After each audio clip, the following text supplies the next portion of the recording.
बानी पवित्र नाही छुआ छुई भइल बा झूठो के बाबू तोहरा मनवा हम मोइल बा ए बाबू सुनो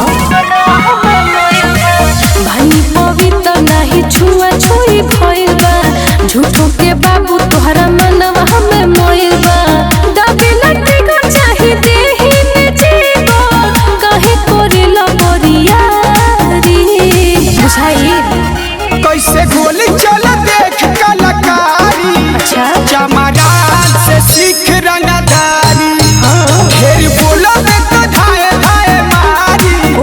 चमरान से सीख रंगदारी सुन ले बेटा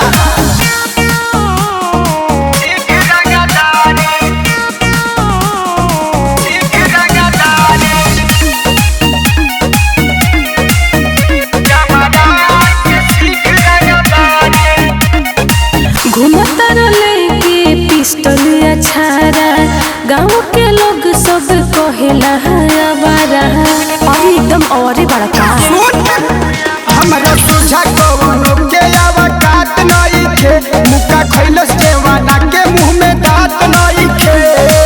लइकन के टोले लेके बोले ना बोली कोई चाहेला मारा मारी।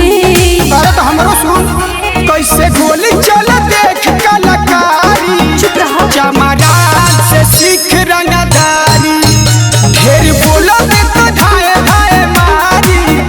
चमरान से सीख रंगदारी। अरे कम बोलो अरे काहे कम बोली